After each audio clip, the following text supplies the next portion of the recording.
야, 이 썩은 년아, 문 닫으라고. 박현수가 포차 문을 발로 차며 들어왔다. 뒤따라 검은 정장, 차림의 조직원 4명이 우르르 몰려들었다. 평화로운 여수, 낭만 포차거리, 금요일 밤이 순식간에 지옥으로 변했다. 죽고 싶어?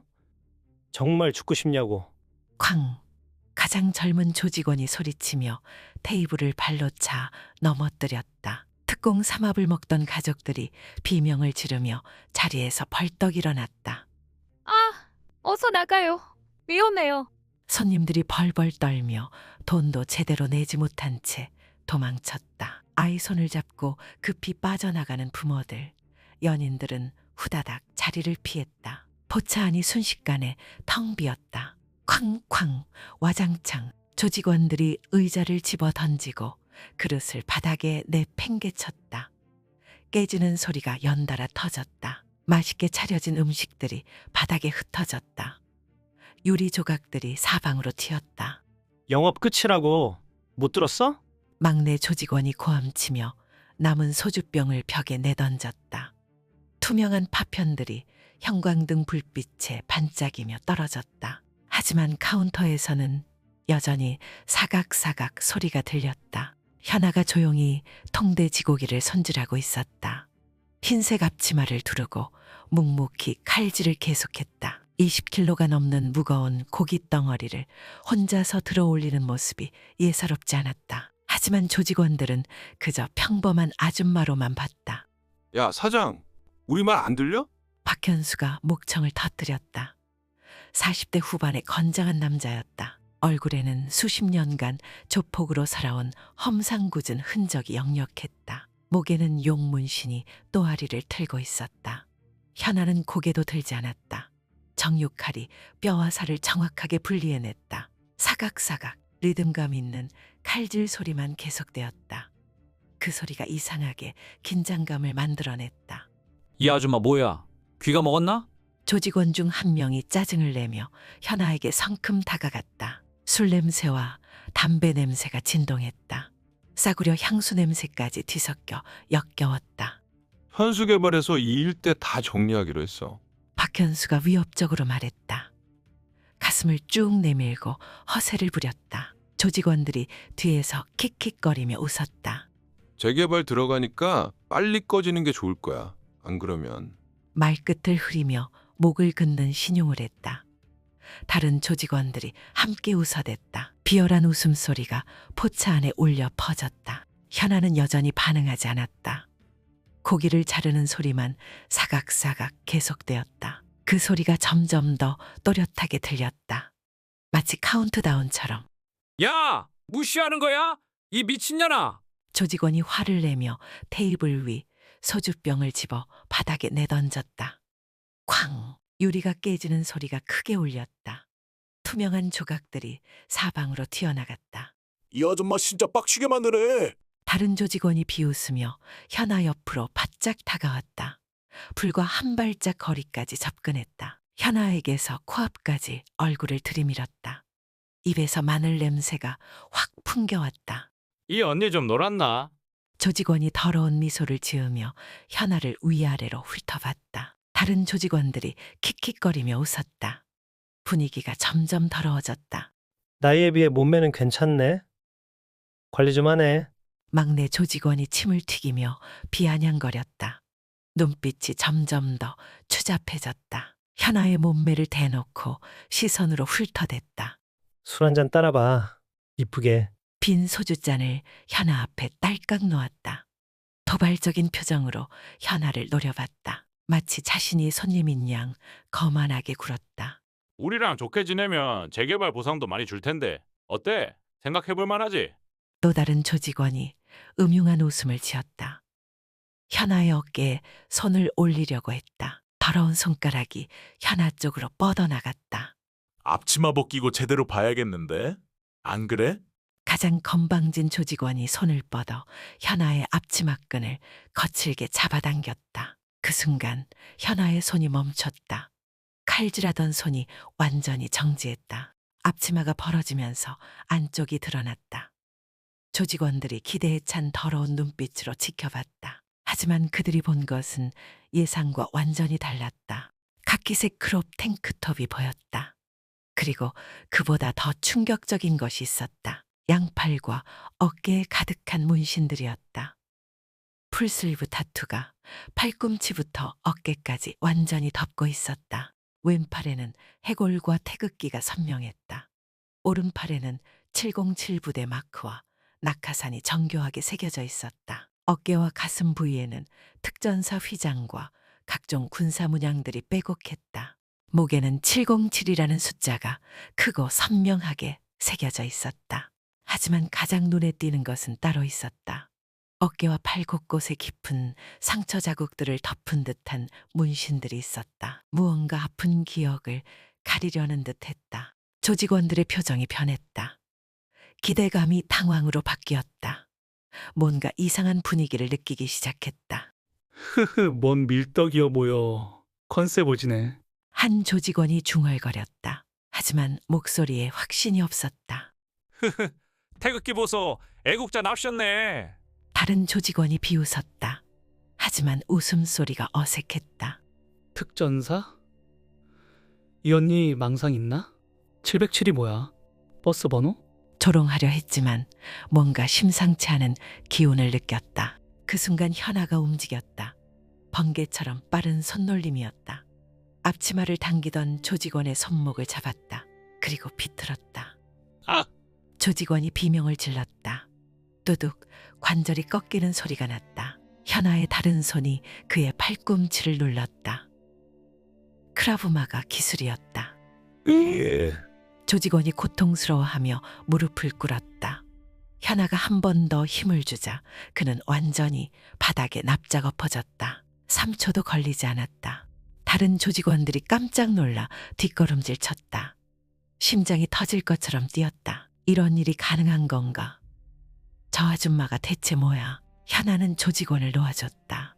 그리고 바닥에 떨어진 소주병 조각을 주워들었다. 병목 부분이었다. 길이 15cm 정도로 끝이 날카롭게 부러져 있었다. 그리고 회칼을 들었다.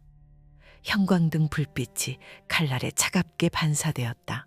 번개처럼 빠른 손놀림이었다. 칼날이 공중에서 은빛으로 번쩍였다. 찰칵 딱 한 번의 소리가 났다.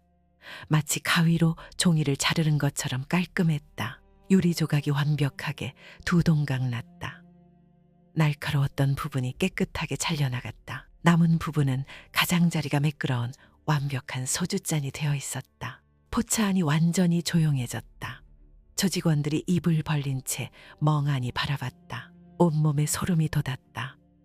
이런 일이 정말 가능한 건가? 영화에서나 보던 일 아닌가? 현아가 그 잔에 소주를 따랐다. 그리고 박현수 앞으로 밀어주었다. 손가락 하나 다치지 않았다. 완벽한 기술이었다. 기계로 만든 것처럼 정확했다. 마시고 나가. 현아가 차갑게 말했다. 목소리는 낮고 단호했다. 조직원을 제압할 때와 똑같은 무감정한 표정이었다. 박현수의 얼굴이 하얗게 질렸다. 등줄기로 식은땀이 주르르 흘러내렸다. 완벽하게 잘린 유리잔을 보니 다리가 후들거렸다. 칼끝이 조금만 빗나갔어도 자신의 목이 날아갔을 것이다. 이게 뭐야? 박현수가 떨리는 목소리로 중얼거렸다. 아까까지의 위압적인 모습은 어디로 갔는지 입술이 바들바들 떨렸다. 바닥에 엎어진 조직원이 일어나려 했다. 하지만 손목이 아파서 제대로 움직일 수 없었다. 얼굴이 새하얗게 질려 있었다. 잠깐, 707이 설마... 한 조직원이 현아 목의 문신을 보고 깨달음의 표정을 지었다. 얼굴이 창백해졌다. 707, 그 숫자의 진짜 의미를 알아차린 것이다. 미친. 진짜였어? 다른 조직원이 중얼거렸다. 다리가 후들거렸다. 그들이 건드린 것은 평범한 포차 사장이 아니었다. 전설적인 특수부대 출신이었다. 현아는 대답하지 않았다. 표정 하나 변하지 않고 다시 고개를 손질하기 시작했다. 마치 방금 일어난 일이 아무것도 아닌 것처럼. 가자. 박현수가 부하들에게 속삭였다. 목소리에 힘이 하나도 없었다. 허세를 부리려 했지만 발걸음은 이미 포차 밖을 향하고 있었다. 다음엔 각오해. 겨우 지어낸 협박이었다. 하지만 조직원들은 서둘러 따라 나갔다. 바닥에 엎어진 조직원도 동료들 부축을 받으며 절뚝거리며 나갔다. 현아가 고개를 들어 그들의 뒷모습을 바라봤다. 차가운 시선이 어둠 속으로 사라지는 실루엣을 따라갔다. 그리고 다시 고기를 손질하기 시작했다. 포차 밖에서 옆 가게 사장 영자가 조심스럽게 들어왔다.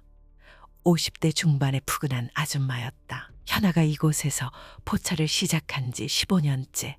그동안 친언니처럼 지내왔다. 현아야, 괜찮니? 다친 데는 없고. 영자가 걱정스러운 표정으로 물었다. 현아는 짧게 고개를 끄덕였다. 저 사람들 요즘 이 근처 포차마다 돌아다니면서 협박하고 다녀. 영자가 목소리를 낮췄다.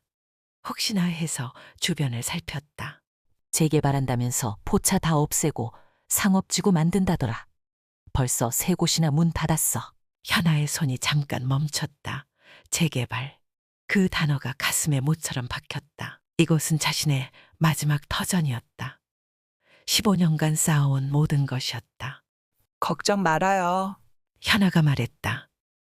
목소리는 여전히 차분했다. 하지만 그 안에 단단한 의지가 느껴졌다. 밤이 깊어갔다. 현아는 혼자 남아 정리를 시작했다. 테이블을 닦고 깨진 그릇을 치우고 칼을 정리했다. 모든 동작이 군대식으로 정확하고 효율적이었다. 문득 22년 전이 떠올랐다. 아버지 강도안의 임종 순간 피투성이 병실에서 들은 마지막 유언이 귓가에 맴돌았다. 현아야, 나처럼 살지 마라. 제발 좋은 사람이 되렴. 사랑한다. 그 유언 때문에 707부대에 들어갔다. 파병지에서 동료들과 함께 목숨을 걸고 싸웠다. 하지만 부상으로 모든 꿈이 무너졌다. 팔과 어깨에 깊은 상처들은 그때의 흔적이었다. 현아가 벽에 걸린 안되면 되게 하라. 현판을 바라봤다. 특전사 구호였다. 아버지 유언처럼 살려고 노력했다. 사람들을 해치지 않고 지켜주려고 했다. 하지만 이제 다시 싸워야 할 때가 온 것 같았다. 지켜야 할 사람들이 있었다. 이 포차거리의 상인들, 단골 손님들, 그리고 자신의 터전. 현아의 눈빛이 얼음처럼 차가워졌다. 그 안에는 단단한 의지가 숨어 있었다. 사이코 현아, 그 이름이 다시 필요한 때가 올지도 모른다. 심장에 새긴 나를 일으킨 불꽃. 쓰러져도 다시 일어나. 세상이 외면해도 괜찮아. 진실은 내 안에 있으니. 현아야, 나처럼 살지 마라. 22년 전 서울대학교 병원 중환자실. 강도안이 산소 호흡기를 끼고 마지막 숨을 몰아쉬고 있었다. 피가 붉게 밴 붕대가 가슴과 머리를 감쌌다. 조직 간 전쟁에서 입은 총상이었다. 3발의 총알이 몸을 관통했다. 20세 현아가 아버지 침대 옆에 무릎을 꿇고 앉아 있었다. 눈물이 볼을 타고 끝없이 흘러내렸다. 가슴이 찢어질 것 같았다. 목구멍이 메어왔다. 병실에는 피냄새와 소독약 냄새가 뒤섞여 있었다. 심전도 기계의 삐삐 소리만 규칙적으로 울려 퍼졌다. 창밖으로는 서울의 밤 불빛이 차갑게 빛났다. 아빠, 아빠. 현아의 목소리가 떨렸다. 아버지의 차가워져가는 손을 꽉 잡았다. 한때 무서웠던 그 손이 이제는 너무나 약해 보였다. 굵은 손가락 사이로 피가 스며나왔다. 강도안의 눈에서 눈물이 흘러내렸다. 평생 처음 보는 아버지의 눈물이었다. 조직에서는 냉혹하기로 유명했던 남자였다. 하지만 딸 앞에서는 그저 후회만 가득한 아버지였다. 좋은 사람이 되렴. 목소리가 가늘어졌다. 숨을 쉬는 것조차 힘들어 보였다.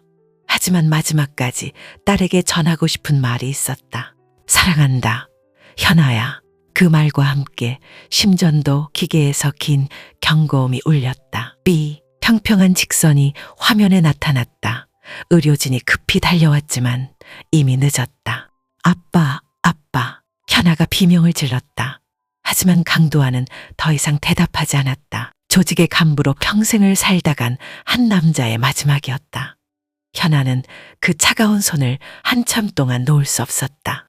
1년 후 현아는 논산훈련소 정문 앞에 서 있었다. 손에는 입대 통지서가 들려 있었다. 21세의 어린 나이였지만 눈빛은 단단했다. 검은 머리를 짧게 자른 모습이 의연해 보였다. 아버지의 유언이 마음 깊이 박혀 있었다. 나처럼 살지 마라. 좋은 사람이 되렴. 하지만 구체적으로 어떻게 살아야 할지는 모르겠다. 다만 한 가지는 확실했다. 아버지와는 완전히 다른 길을 가고 싶었다. 707부대. 대한민국 최정예 특수부대에 지원했다. 모든 사람이 말렸다. 여자가 특수부대에? 그것도 조폭다리. 불가능하다고 입을 모았다. 친구들은 정신 나갔다며 만류했다. 하지만 현아에게는 확신이 있었다. 강해져야 한다. 아무도 무시할 수 없을 만큼 강해져야 한다. 그래야 아버지와는 다른 삶을 살 수 있을 것 같았다. 매일 새벽 5시에 일어나 체력 훈련을 했다. 팔굽혀펴기 1000개, 윗몸 일으키기 1000개를 기본으로 했다. 10km 달리기는 매일 빠뜨리지 않았다. 온몸이 근육통으로 아팠지만 멈추지 않았다. 안 되면 되게 하라. 특전사 구호를 마음에 새겼다. 불가능을 가능하게 만들고 싶었다. 여자라서 안 된다는 편견을 깨뜨리고 싶었다. 야, 강현아, 또 쓰러졌나? 교관의 고함 소리가 훈련장에 울려 퍼졌다. 현아가 진흙투성이가 된 채 바닥에 엎어져 있었다. 온몸이 아팠다. 숨이 목까지 차올랐다. 입안에서 피맛이 났다. 장애물 훈련이었다. 가시철 조망 아래를 기어가고 벽을 타고 넘고 늪을 건너야 했다. 남자들도 힘들어하는 코스였다. 현아는 유일한 여성 지원자였다. 하지만 여기서 포기할 수는 없었다. 아버지와 달라지겠다고 다짐했으니까. 강한 사람이 되겠다고 스스로 결심했으니까. 현아가 이를 물고 일어났다. 무릎이 후들거렸지만 버텼다. 손가락 끝까지 진흙이 묻어 있었다. 손톱 밑에도 흙이 들어가 있었다. 계속합니다. 현아가 큰 소리로 외쳤다. 교관이 놀란 표정을 지었다. 보통 여성 지원자들은 이쯤에서 포기했다. 하지만 현아는 달랐다. 그 눈빛에서 포기라는 단어는 찾을 수 없었다. 6개월이 지났다. 현아는 동기들 사이에서 유명해졌다. 하지만 좋은 의미는 아니었다. 다들 그녀를 무서워했다. 쟤 진짜 무서워. 표정이 하나도 안 변해. 고문당해도 안 올 것 같은데. 사이코 같아 진짜. 동기들이 수군거렸다. 현아는 어떤 상황에서도 감정을 드러내지 않았다. 극한의 훈련 중에도 얼굴 표정 하나 변하지 않았다. 마치 기계처럼 정확하고 차갑게 임무를 수행했다. 밤에 몰래 우는 동기들도 있었다. 하지만 현아는 한 번도 눈물을 보이지 않았다. 그저 묵묵히 다음 훈련을 준비할 뿐이었다. 약함을 보이고 싶지 않았다. 강해져야 한다는 생각만 있었다. 사이코 현아. 그렇게 별명이 붙었다. 처음엔 놀림이었다. 하지만 시간이 지나면서 두려움이 되었다. 그리고 나중에는 존경이 되었다. 누구도 그녀만큼 완벽하게 임무를 수행할 수 없었다. 현아는 그 별명이 싫지 않았다. 오히려 마음에 들었다. 강해 보인다는 뜻이니까. 아무도 함부로 할 수 없는 사람이 되었다는 뜻이니까. 3년 후 현아는 707부대 정식 대원이 되었다. 여성으로는 극히 드문 일이었다. 교관들도 놀라워했다. 여성 최초 707부대원이라는 기록을 세웠다. 입대식 날 현아는 가슴이 벅찼다. 태극기가 바람에 펄럭였다. 구름 한 점 없는 맑은 하늘이었다. 드디어 해냈다. 불가능하다던 일을 해냈다. 강현아 상병. 해외 파병 지원할 의사 있나? 부대장이 물었다. 현아는 주저없이 대답했다. 목소리에 망설임이 전혀 없었다. 지원하겠습니다. 이유는? 현아가 잠시 생각했다. 처음에는 단순히 강해지고 싶어서 군에 들어왔다. 하지만 이제는 달랐다. 진짜 강함이 무엇인지 알고 싶었다. 더 강해지고 싶어서입니다. 부대장이 고개를 끄덕였다. 현아의 눈빛에서 진정성을 읽었다. 이 여자는 진짜였다. 단순히 과시하려는 게 아니라 진정으로 강해지려는 마음이 있었다. 아프가니스탄 카불. 사막의 뜨거운 모래바람이 얼굴을 때렸다. 기온은 50도를 넘나들었다. 현아는 동료 5명과 함께 정찰 임무를 수행하고 있었다. 파병 6개월째였다. 현아는 이미 여러 작전을 성공시켰다. 동료들 사이에서 아이스퀸이라는 별명이 붙었다. 어떤 위험한 상황에서도 냉정함을 잃지 않았기 때문이었다. 하지만 이곳에서 현아는 처음으로 깨달았다. 진짜 강함이 무엇인지를. 10시 방향에 적 발견. 팀장 박중사가 속삭였다. 현아가 쌍안경으로 확인했다. 탈리반 대원 3명이 민간인 가족을 위협하고 있었다. 어린아이와 여성이 무릎을 꿇고 벌벌 떨고 있었다. 현아의 가슴이 뜨겁게 달아올랐다. 저 무력한 사람들, 아무 잘못도 없는데 고통받고 있는 사람들, 이런 순간을 위해 강해진 거였구나. 구출작전 개시. 팀장의 명령이 떨어졌다. 현아의 심장이 빨라졌다. 하지만 손은 전혀 떨리지 않았다. 오히려 더욱 정확해졌다. 현아가 건물 뒤편으로 돌아갔다. 전술칼을 꺼내들었다. 707부대에서 받은 최고급 장비였다. 적의 숨소리가 들렸다. 거리 5m. 숨을 죽이고 접근했다. 4m, 3m, 2m. 모래 위에 발자국 소리가 나지 않도록 조심했다. 그 순간 적이 뒤를 돌아봤다. 현아와 눈이 마주쳤다. 상대방이 총을 들어 올리려는 찰나였다. 현아의 몸이 본능적으로 움직였다. 전술칼이 번개처럼 움직였다. 적의 손목을 정확히 베었다. 총이 모래바닥에 떨어졌다. 적이 비명을 질렀다. 하지만 현아는 더 이상 차갑지 않았다. 그 순간 무언가가 가슴 속에서 뜨겁게 타올랐다. 3초 만에 적을 제압했다. 민간인 가족이 안전하게 구출되었다. 임무는 완벽한 성공이었다. 어린아이가 현아를 보고 웃었다. 무서워하지 않았다. 오히려 고마워하는 눈빛이었다. 그 순간 현아는 깨달았다. 진짜 강함은 이런 거구나. 약한 사람을 위해 쓰는 힘, 그게 진짜 강함이구나. 대단하다, 현아. 동료들이 감탄했다. 하지만 현아는 뭔가 달라져 있었다. 예전처럼 무감정하지 않았다. 가슴이 따뜻했다. 좋은 사람이 되렴. 아버지의 목소리가 귓가에 맴돌았다. 이제야 그 뜻을 알 것 같았다. 좋은 사람은 이런 거구나. 강한 힘으로 약한 사람을 도와주는 것. 파병 2년째, 현아는 수많은 작전을 성공시켰다. 동료들 사이에서 전설이 되어가고 있었다. 부대 내에서 가장 뛰어난 대원으로 인정받았다. 하지만 현아는 변하고 있었다. 예전처럼 차가운 기계가 아니었다. 감정이 있었다. 동료들을 걱정하고 민간인들을 아꼈다. 진짜 사람이 되어가고 있었다. 현아야, 너 많이 변했다. 팀장이 말했다. 현아가 고개를 돌렸다.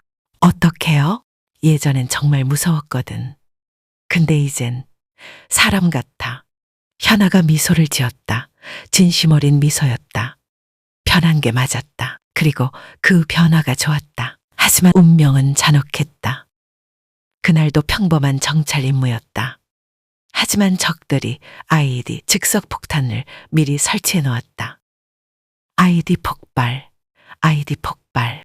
동료의 비명이 들렸다. 순간 땅이 흔들렸다. 귀가 먹먹해졌다. 현아가 있던 건물이 무너져 내렸다. 콘크리트 덩어리가 머리 위로 떨어졌다. 현아! 팀장이 소리쳤다. 하지만 이미 늦었다. 현아는 무너진 건물 더미에 깔려 있었다. 왼쪽 어깨에서 피가 쏟아져 나왔다. 의식을 잃기 전 마지막으로 든 생각은 이랬다.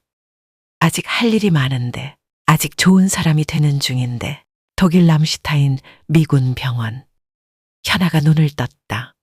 온몸이 깁스로 감싸여 있었다. 왼쪽 어깨와 팔에 심한 골절상을 입었다. 수술을 받은 흔적이 여러 곳에 있었다. 의식이 돌아왔군요. 의사가 다가왔다. 표정이 심각했다. 차 하트를 들여다보며 고개를 저었다. 어깨 관절에 심한 손상이 있습니다. 신경도 일부 다쳤고요. 완전한 회복은 어려울 것 같아요. 현아의 심장이 멈춘 것 같았다. 가슴이 쿵 내려앉았다. 머리가 하얗게 변했다. 현역 복무는 불가능합니다. 의가 사제대 수속을 밟아야 해요. 의사의 말이 귓가에 울렸다. 현아의 꿈이 산산조각 났다. 707 부대원으로서의 삶이 끝나는 순간이었다. 눈물이 흘러내렸다. 하지만 예전과는 달랐다. 차가운 절망이 아니었다. 뜨거운 아쉬움이었다. 더 많은 사람을 도와주고 싶었는데, 더 좋은 사람이 되고 싶었는데. 26세, 현아는 한국으로 돌아왔다. 전역 수속을 밟았다. 8년간의 군 생활이 끝났다. 인천공항에 내렸을 때 아무도 마중 나오지 않았다. 혼자였다. 몇 달간 방황했다. 재취업은 쉽지 않았다. 여성이고 나이는 많고 부상도 있었다. 어느 회사도 전직 특수부대원을 원하지 않았다. 이력서를 낼 때마다 거절당했다. 돈이 떨어져 갔다. 고시원에서 라면으로 끼니를 때우는 날이 많았다. 가끔 편의점 알바를 하기도 했다. 하지만 오래 가지 못했다. 그러던 어느 날 여수를 찾았다. 우연히 들른 곳이었다. 낭만 포차거리를 걸어다니면서 마음이 조금 편해졌다. 바다가 보였다. 거북선 대교의 야경이 아름다웠다. 사람들이 웃으며 음식을 먹고 있었다. 평화로운 모습이었다. 가족들이 행복하게 식사하는 모습을 보니 가슴이 따뜻해졌다. 연인들이 손을 잡고 걷는 모습도 아름다웠다. 이런 평범한 일상이 얼마나 소중한지 새삼 깨달았다. 파병지에서 목숨 걸고 지키려 했던 것이 바로 이런 거였구나. 이런 평범하고 따뜻한 일상들. 여기다.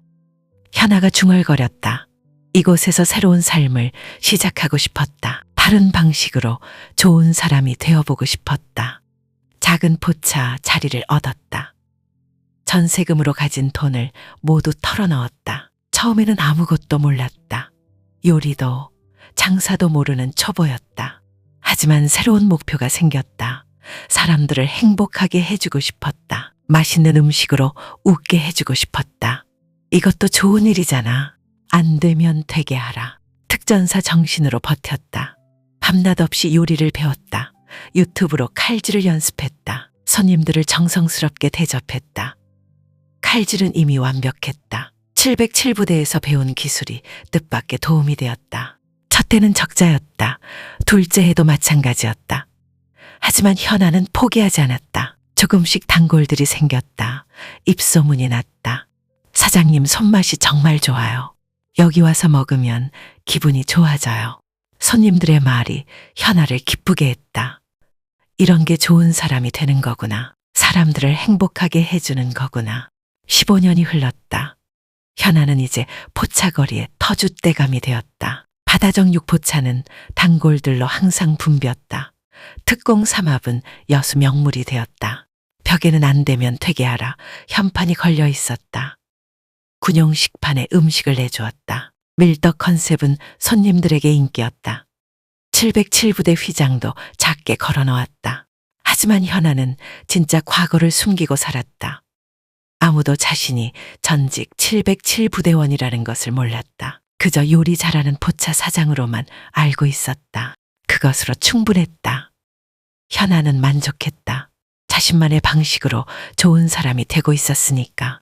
어젯밤 박현수 일당의 방문 이후 현아는 잠을 이루지 못했다. 15년간 쌓아온 평화로운 일상이 흔들리고 있었다.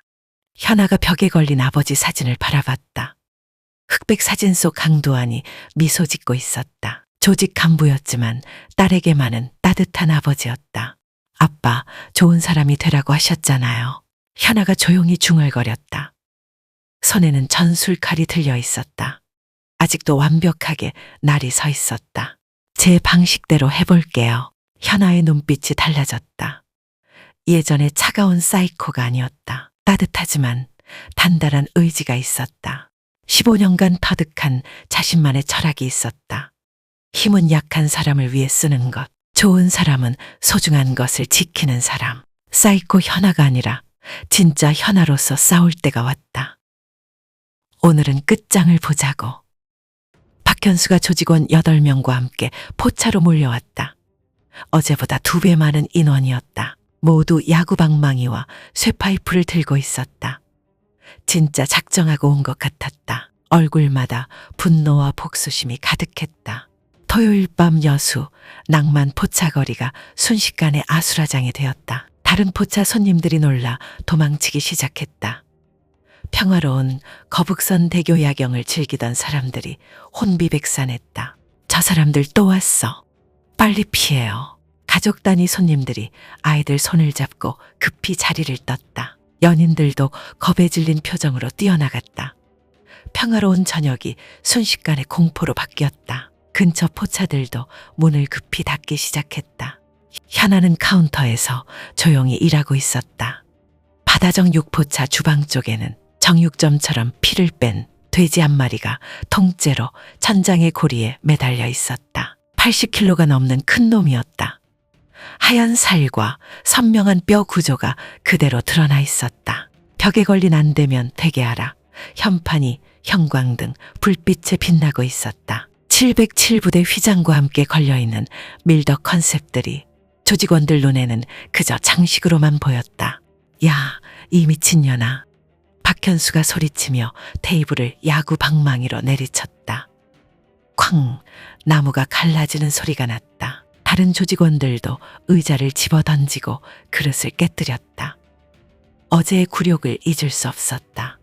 와장창, 쨍그랑, 유리 그릇들이 바닥에 떨어져 산산조각 났다. 특공 삼합이 바닥에 흩어졌다. 포차 안이 완전히 난장판이 되었다. 깨진 유리 조각들이 형광등 불빛에 반짝였다. 손님들 다 도망갔잖아. 장사 방해하지 말고 말로 할 때 나가라. 현아가 차분하게 말했다. 여전히 고기를 손질하고 있었다. 하지만 오늘은 뭔가 달랐다. 평소보다 더 날카로운 칼을 들고 있었다. 손놀림이 더욱 정확해 보였다. 뭐라고? 아직도 정신 못 차렸어? 막내 조직원이 비웃으며 다가왔다. 쇠파이프를 휘두르며 현아를 위협했다. 다른 조직원들도 킥킥거리며 웃었다. 어제 일은 운이 좋았을 뿐이라고 생각했다. 이번엔 진짜로 정리해 주겠어. 박현수가 야구 방망이를 들고 현아 쪽으로 걸어왔다. 얼굴이 분노로 일그러져 있었다. 어제의 굴욕을 갚아주겠다는 심산이었다. 40대 후반 남자의 자존심이 바닥에 떨어진 상태였다. 형님, 이번엔 확실히 해야죠. 한 조직원이 박현수 옆에서 속삭였다. 손에는 굵은 쇠파이프가 들려 있었다. 당연하지. 어제처럼 당하고 있을 수 없어. 박현수가 이를 갈며 대답했다. 조직원들 앞에서 체면을 완전히 구겼던 기억이 생생했다. 그때 다른 조직원이 매달린 돼지고기를 보고 킥킥거렸다. 어? 저기 뭐야? 시체 같은 게 매달려 있네. 우와, 진짜 무섭게 생겼다. 완전 괴기스러워.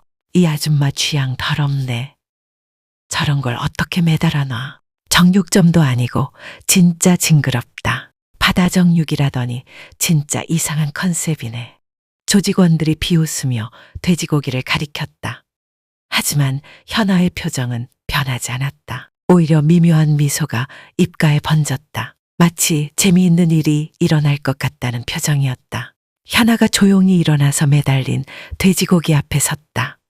그리고 카운터 아래에서 검은색 전술칼을 꺼냈다. 칼날이 30cm나 되는 군용 장비였다. 형광등 불빛이 칼날에 차갑게 반사되었다.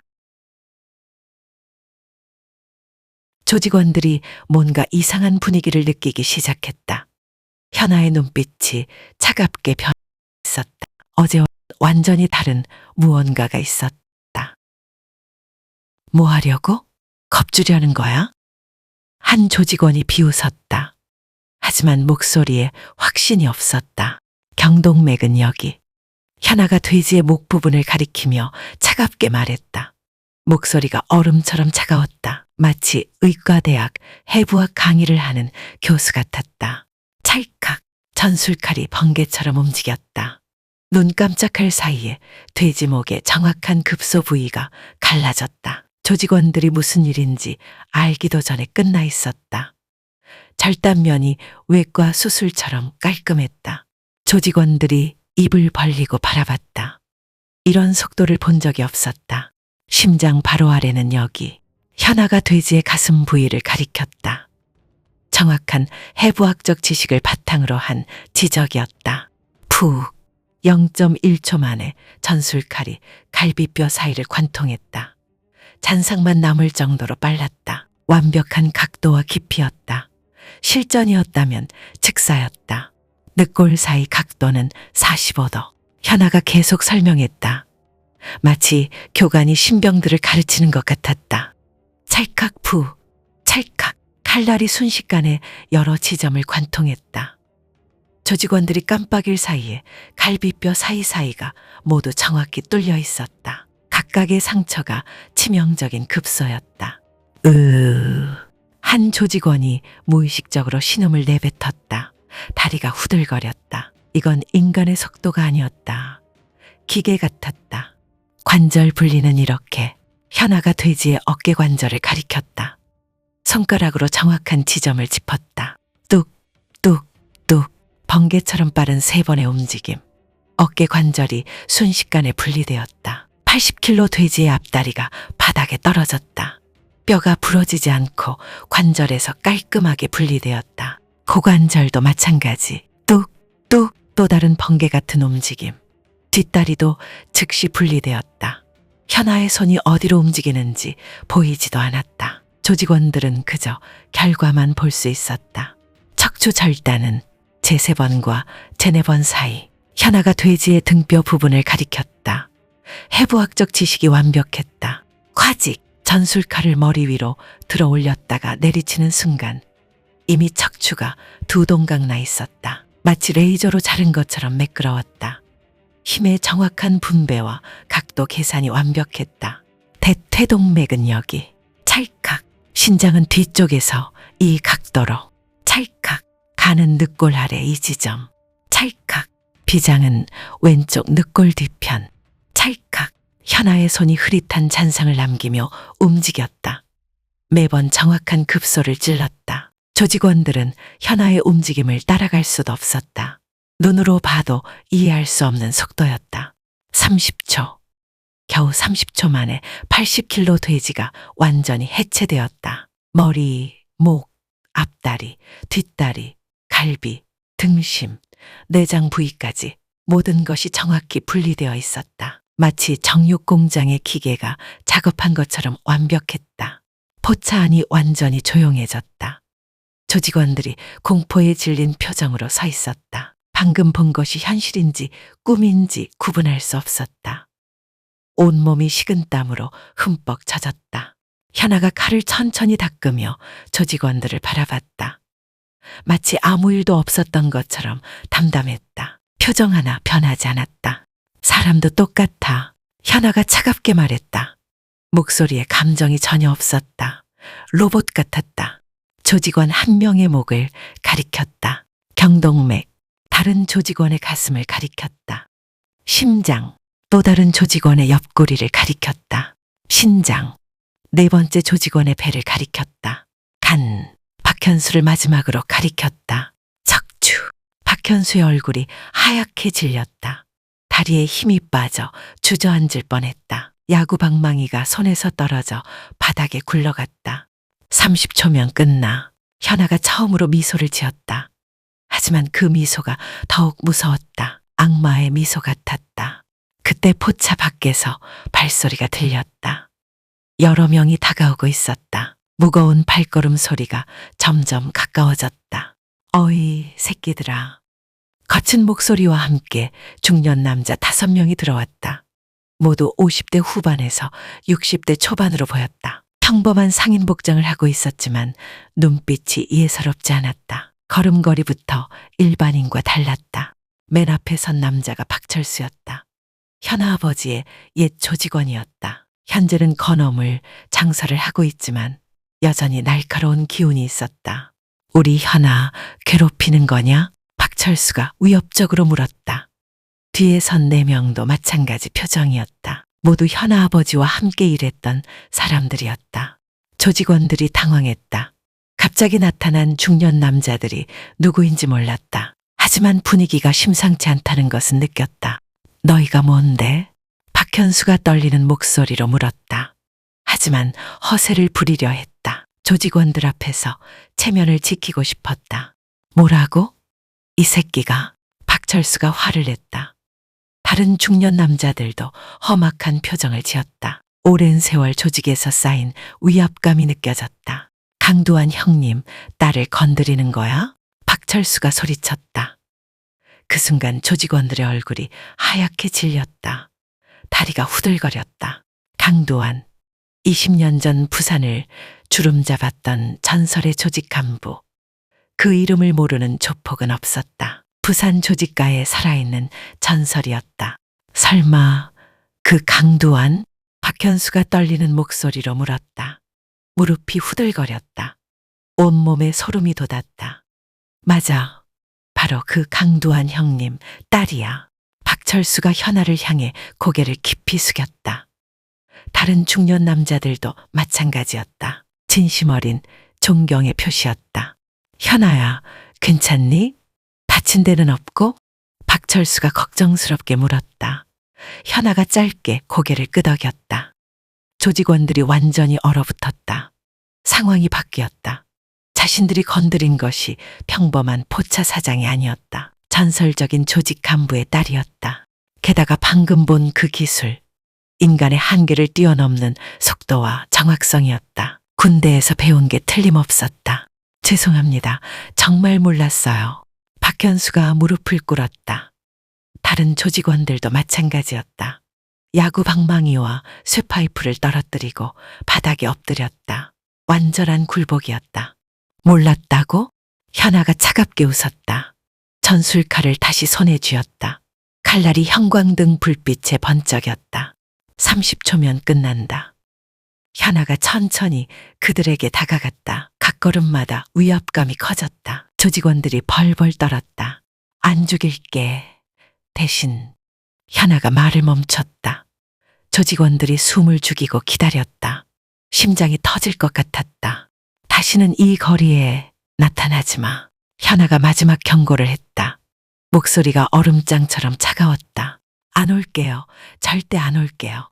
조직원들이 필사적으로 고개를 끄덕였다. 그리고 기어가듯이 포차 밖으로 도망쳤다. 뒤도 돌아보지 않고 내달렸다. 포차 안이 조용해졌다. 현아가 전술칼을 카운터에 내려놓았다. 역시 두한이 형님 딸이야.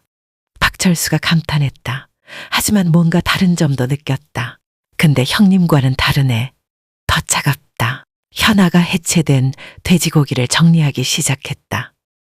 모든 것이 끝났다. 평화로운 일상으로 돌아갈 수 있을 것 같았다. 하지만 이것은 시작에 불과했다. 진짜 적은 따로 있었다. 이 일을 제대로 못 끝내면 너희들 다 죽는다. 민준호가 휴대폰 너머로 차갑게 내뱉었다.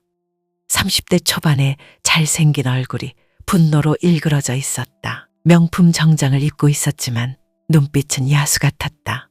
여수 해안가 고급 펜션에서 내려다 보이는 낭만 포차거리가 한눈에 들어왔다. 거북선대교의 야경이 아름답게 빛나고 있었지만 민준호에게는 눈에 들어오지 않았다. 조직원 8명이 포차 사장 여자 하나한테 털렸다고? 민준호가 믿을 수 없다는 표정으로 중얼거렸다. 손에 든 위스키 잔이 부들부들 떨렸다. 박현수가 전화 너머에서 떨리는 목소리로 대답했다. 대표님, 그 여자가 보통이 아니에요. 뭔가 군인 출신 같고. 군대? 군대가 뭐가 대수야.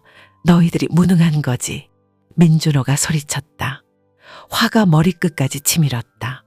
아버지 앞에서 큰 소리 쳤던 게 부끄러웠다. 이번 주 안에 그 거리 다 정리 못하면 너희들 가족까지 책임져야 할 줄 알아. 민준호가 협박을 마치고 전화를 끊었다. 휴대폰을 벽에 내던졌다. 퍽! 신형 아이폰이 산산조각 났다.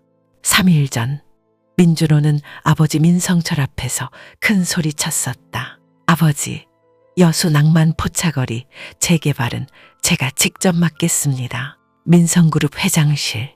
거대한 사무실에서 민성철이 아들을 바라봤다. 60대 중반의 카리스마 넘치는 남자였다. 준호야, 그런 더러운 일은 전문가들이 하는 거다. 민성철이 차분하게 말했다. 하지만 민준호는 고집을 부렸다. 아니에요. 저도 이제 진짜 일을 해보고 싶어요. 포차거리 하나 정리하는 것쯤은 호락호락하지 않을 거야. 민성철이 경고했다. 하지만 민준호는 자신만만했다. 일주일이면 충분합니다. 박현수한테 맡겨놨어요. 결국 민성철이 허락했다. 아들이 현실을 배우는 것도 나쁘지 않다고 생각했다. 하지만 일주일이 지나도 아무 진전이 없었다. 오히려 박현수 조직이 연달아 털리고 있었다. 민준호가 펜션에서 나와 벤츠를 타고 여수 시내로 향했다. 직접 나서야 할 때가 온 것 같았다. 주먹으로 안 되면 돈과 권력을 써야 했다. 첫 번째 목적지는 여수 시청이었다. 미리 약속을 잡아놨다. 김 과장님, 오랜만입니다. 민준호가 정중하게 인사했다. 도시계획과 김 과장이 어색하게 웃으며 악수했다. 민 대표님, 바쁘신데 직접 오시다니. 아, 뭐려. 중요한 일인데요. 민준호가 명함을 건넸다. 민성개발 대표이사라고 적혀 있었다. 낭만 포차거리 재개발 건은 어떻게 진행되고 있나요? 김 과장이 당황하는 기색을 보였다. 그게 아직 주민 동의는 저희가 알아서 받겠습니다. 행정 절차만 빨리 처리해 주세요. 민준호가 봉투 하나를 테이블 위에 올렸다. 두툼한 봉투였다. 김 과장의 눈이 커졌다. 하지만 쉽게 받지는 못했다. 이런 건 좀 어려우시면 시장님께 직접 말씀드릴까요? 저희 아버지와 골프 약속이 있거든요. 민준호가 미소를 지었다. 하지만 그 미소가 위협적이었다. 김 과장이 식은땀을 흘렸다. 민성그룹 회장과 시장이 가까운 사이라는 건 유명한 얘기였다. 알겠습니다. 최대한 빨리 처리해 보겠습니다. 김 과장이 봉투를 서랍에 넣었다. 두 번째는 소방서였다. 세 번째는 보건소였다. 민준호는 차례로 관련 공무원들을 만났다. 모두 같은 방식이었다. 돈과 압력, 위생점검 강화해 주세요. 소방안전검사 좀 까다롭게 해주시고요. 영업허가 갱신할 때 서류 심사 좀 꼼꼼히 해주세요. 민준호는 합법적인 가면을 쓰고 압박을 가했다. 직접적인 폭력보다 훨씬 효과적이었다. 오후가 되자 결과가 나타나기 시작했다. 현아야, 큰일 났어. 영자가 숨을 헐떡이며 포차로 뛰어왔다. 얼굴이 하얗게 질려 있었다. 왜 그래요? 현아가 고개를 들었다. 평소처럼 차분했지만 영자의 표정을 보니 심상치 않았다. 보건소에서 나왔어. 위생 점검한다고. 우리 포차 영업정지 일주일이래. 영자의 목소리가 떨렸다. 20년간 장사하면서 이런 일은 처음이었다. 무슨 이유로요? 식자재 보관 상태가 불량하다고. 냉장고 온도가 기준에 안 맞는다고 하더라. 현아의 눈빛이 차가워졌다. 어제까지 멀쩡했던 냉장고가 갑자기 문제가 될 리 없었다. 다른 곳도 그래요? 응. 철수 아저씨네도 영업정지, 순자 언니네도 과태료 나왔어. 영자가 한숨을 쉬었다. 포차거리 전체가 타겟이 된 것 같았다. 그때 현아 포차에도 공무원들이 나타났다. 보건소 직원 2명과 소방서 직원 1명이었다. 바다정 6포차 맞죠? 정기점검 나왔습니다. 보건소 직원이 딱딱한 표정으로 말했다. 평소보다 훨씬 까다로운 태도였다. 네, 뭘 점검하시는 거예요? 현아가 차분하게 물었다. 하지만 가슴속에서는 분노가 끓고 있었다. 식자재 보관 상태, 조리기구 위생, 소방 안전시설 등등요. 직원들이 꼼꼼히 살펴보기 시작했다. 트집을 잡으려는 듯한 태도였다. 이 칼들은 어디서 구입한 거죠? 소방서 직원이 현아의 전술칼을 보고 의심스러운 표정을 지었다. 요리용 칼인데요. 현아가 담담하게 대답했다. 하지만 속으로는 경계심이 올라갔다. 좀 특이하네요. 일반 요리용 칼과는 다른 것 같은데. 직원이 계속 트집을 잡으려 했다. 저기 뭔가 문제라도 있나요? 영자가 끼어들었다. 너무 노골적이었다. 아니에요. 그냥 정기 점검이니까 협조해 주세요. 보건소 직원이 쌀쌀맞게 대답했다. 검사가 끝나자 예상대로 문제가 나왔다. 냉장고 온도가 기준보다 1도 높습니다. 그리고 소화기 위치가 부적절하고요. 영업정지 3일, 과태료 50만 원입니다. 현아가 주먹을 꽉 쥐었다. 손톱이 손바닥에 박혔다. 하지만 표정은 변하지 않았다. 알겠습니다. 현아가 차갑게 대답했다. 공무원들이 서류를 남기고 떠났다. 저녁이 되자 더 큰 충격이 기다리고 있었다. 현아야, 가게 주인이 전화했어. 영자가 울먹이는 목소리로 말했다. 임대료를 3배로 올린다고 해. 다음 달부터 못 내면 나가라고. 현아의 가슴이 쿵 내려앉았다. 지금 임대료도 빠듯한데 3배라니 도저히 감당할 수 없는 금액이었다. 다른 사람들은 어때요? 다들 마찬가지야. 포차거리 전체가 똑같은 통보받았어. 현아가 주변을 둘러봤다. 평소 같으면 손님들로 북적였을 시간인데 영업 정지 때문에 반 이상이 문을 닫았다. 그때 검은색 3억짜리 벤츠 마이바흐 한 대가 포차거리에 나타났다. 고급 외제차가 이런 곳에 오는 일은 드물었다. 차에서 정장을 입은 젊은 남자가 내렸다. 민준호였다. 현아가 그를 주시했다. 뭔가 심상치 않은 기운이 느껴졌다. 민준호가 천천히 현아 포차로 다가왔다. 얼굴에는 자신만만한 미소가 떠 있었다. 바다정 육포차 사장님이시죠? 민준호가 정중하게 인사했다. 하지만 그 정중함이 가식적으로 느껴졌다. 누구세요? 현아가 차갑게 물었다. 이 남자가 모든 일의 배우라는 직감이 들었다. 민성개발 대표 민준호입니다. 민준호가 명함을 내밀었다. 현아는 받지 않았다. 재개발 사업 때문에 인사드리러 왔습니다. 민준호가 계속 미소를 지었다. 하지만 눈은 전혀 웃지 않았다. 관심 없어요. 현아가 단호하게 거절했다. 민준호의 미소가 굳어졌다. 그러시면 곤란한데요. 이미 행정 절차는 다 진행되고 있거든요. 민준호의 목소리에 위협이 섞였다. 영업정지도 당신 짓이죠? 현아가 직격탄을 날렸다. 민준호가 당황하는 기색을 보였다. 뭔 말씀인지. 그건 정기 점검이었는데요. 임대료 인상도 우연이고요. 현아의 눈빛이 날카로워졌다. 민준호가 뒷걸음질 쳤다. 시장 논리죠. 이 지역 땅값이 올라서. 거짓말하지 마세요. 현아가 일어섰다. 민준호보다 키는 작았지만 위압감이 더 강했다. 민준호가 당황했다. 원래 계획은 부드럽게 설득하는 것이었다. 하지만 현아가 생각보다 강하게 나왔다. 좋아요. 그럼 솔직히 말하죠. 민준호가 가면을 벗었다. 얼굴이 차가워졌다. 이 거리는 재개발됩니다. 원하든 원하지 않든 말이에요. 민준호가 협박조로 말했다. 못하게 막을 거예요. 현아가 단호하게 대답했다. 막는다고요?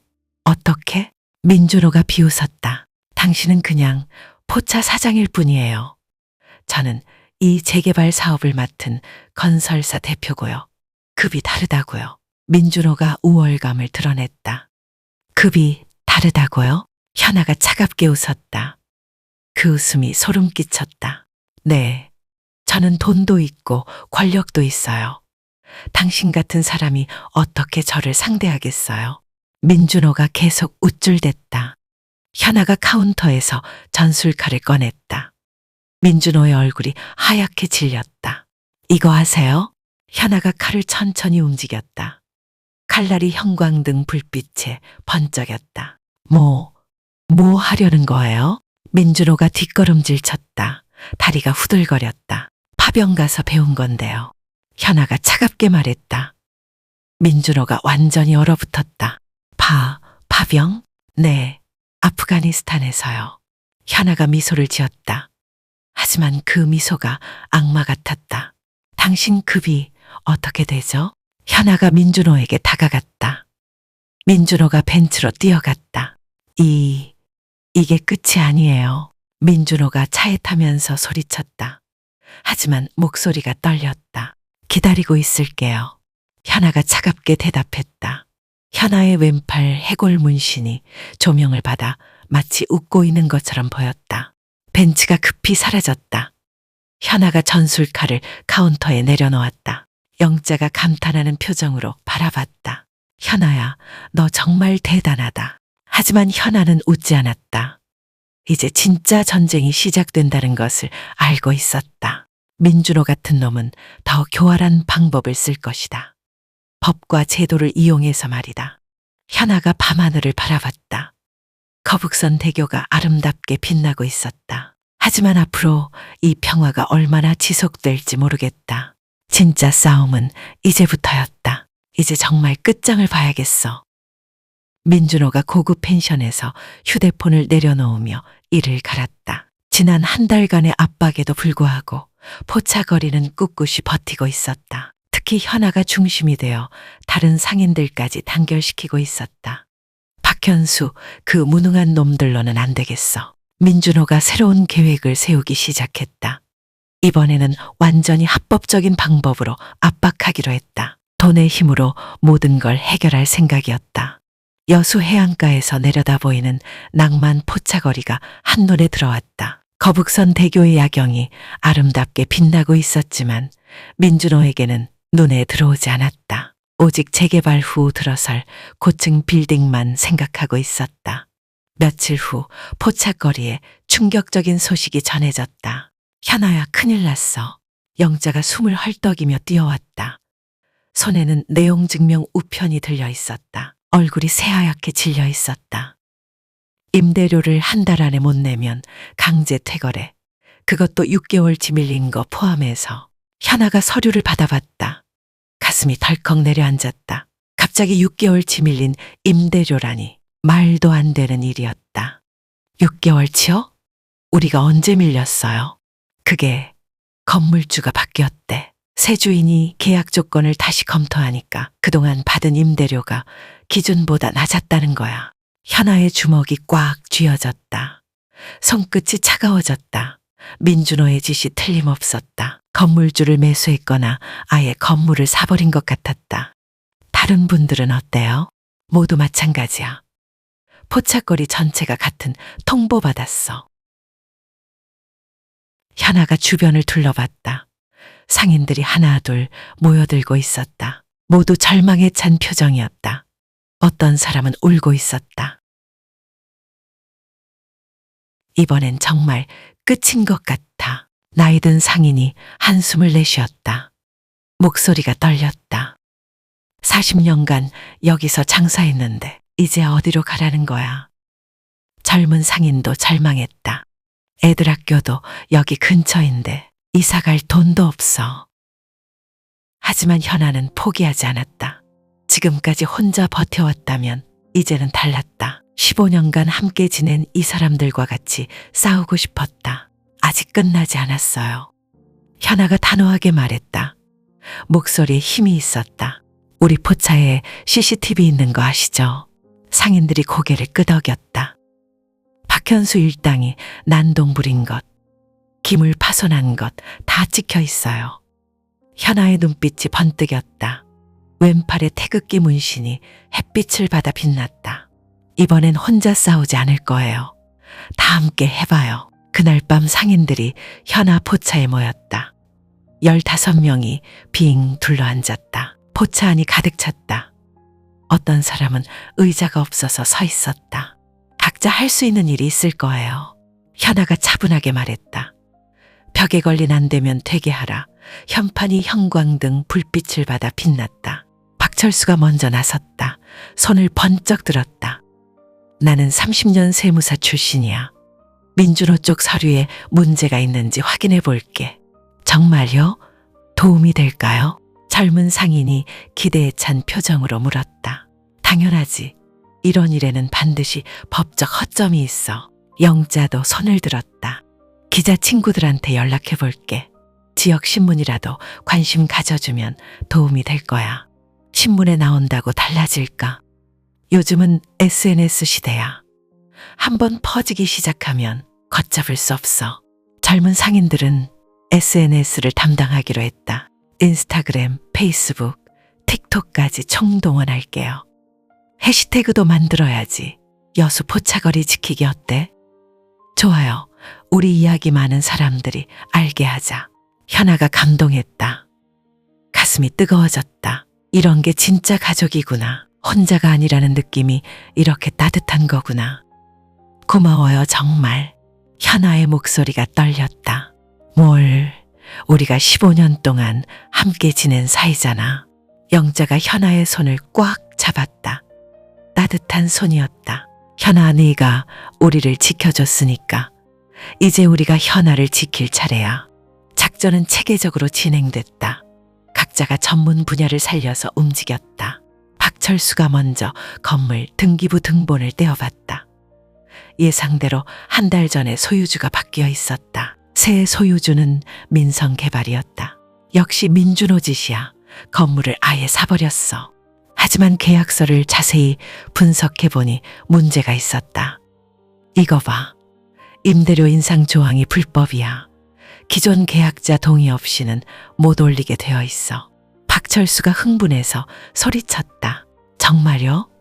그럼 우리가 이길 수 있어요? 일단 법적으로 문제 있는 건 확실해. 변호사 친구한테 연락해 볼게. 영자의 기자 친구가 관심을 보였다. 지역신문사 사회부 기자였다. 재개발 관련해서 특종감이 있을 것 같은데요. 여수 포착거리 이야기 한번 써봐. 요즘 이런 서민 이야기에 사람들이 관심 많아. 전직 707부대원이 운영하는 포차라고. 더 흥미로운데요. SNS에서도 반응이 오기 시작했다. 여수 포차거리 지키기 해시태그가 점점 퍼져나갔다. 처음에는 몇십 개였던 게시물이 하루 만에 수백 개로 늘어났다. 전직 707부대원이 운영하는 포차. 15년간 지켜온 작은 공동체. 재벌의 횡포에 맞서는 서민들. 이야기가 사람들 마음을 움직였다. 댓글들이 달리기 시작했다. 이런 곳이 진짜 지켜야 할 전통 아닌가요? 돈만 있으면 다 되는 세상인가요?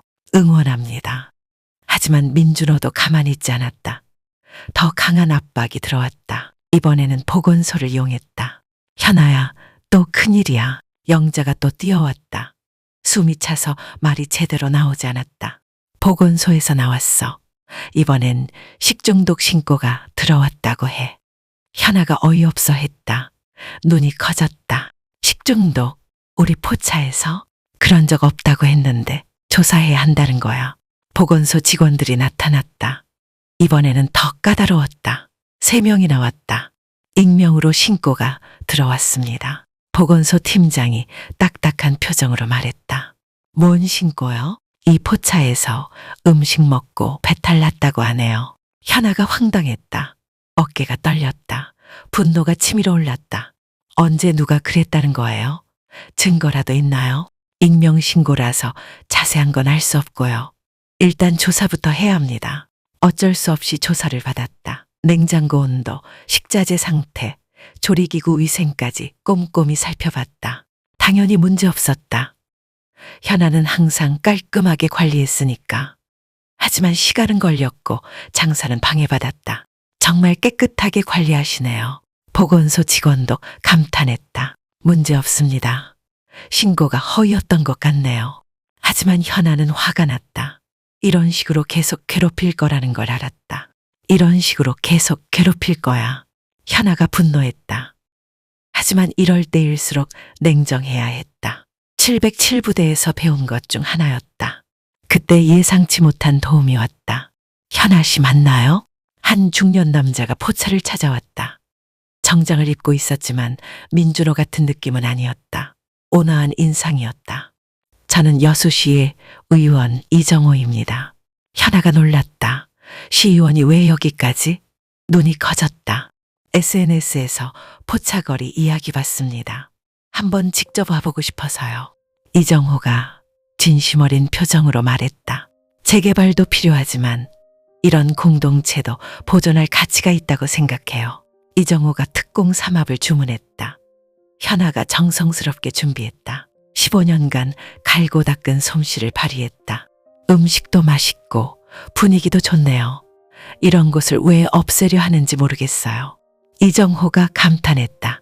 정말 맛있게 먹는 모습이었다. 저도 시민입니다. 시민들의 목소리에 귀 기울여야죠. 정말 도움을 주실 수 있나요? 현아가 조심스럽게 물었다. 시의회에서 한번 논의해 보겠습니다. 약속드릴게요. 일주일 후 놀라운 일이 벌어졌다. 현아야, 뉴스 봐. 영자가 흥분해서 소리쳤다. 손에 들린 휴대폰을 흔들었다. 여수시 의회에서 낭만 포차거리 보존 방안 논의한대. TV에서 이정호 의원이 인터뷰하고 있었다. 시민들의 목소리를 무시할 수 없습니다. 재개발도 중요하지만 전통과 공동체도 지켜야죠. 상인들이 환호했다. 기적 같은 일이었다. 정말이야? 우리가 이긴 거야? 아직 논의 단계지만 희망이 생겼어. 그날 밤 현아는 혼자 아버지 사진 앞에 앉았다. 22년 전 그 자리 그대로였다. 아버지, 이제 정말 알겠어요. 현아가 조용히 말했다. 목소리가 떨렸다. 좋은 사람이 되라는 말의 뜻을요. 현아의 목소리가 더욱 떨렸다.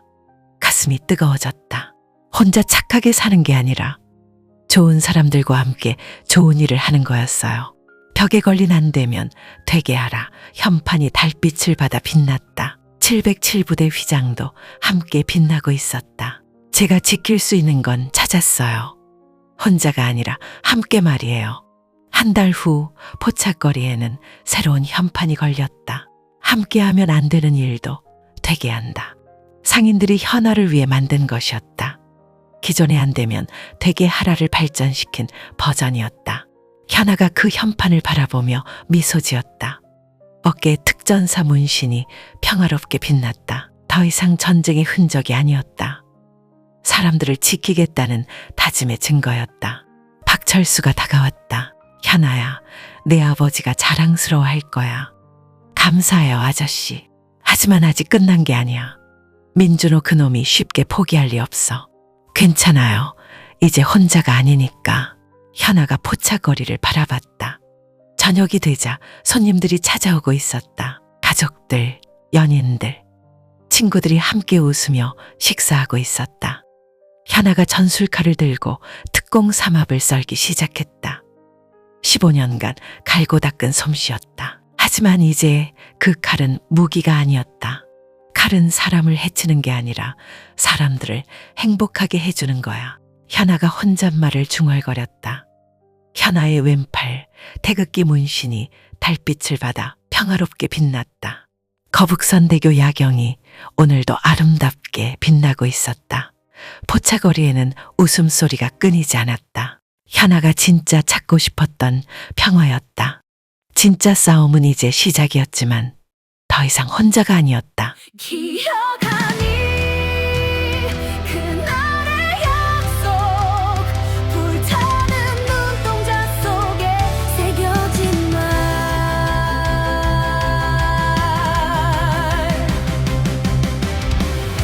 넘어진 시간 속에도 내 심장은 뛰고 있었어. 누구도 대신할 수 없는 내 길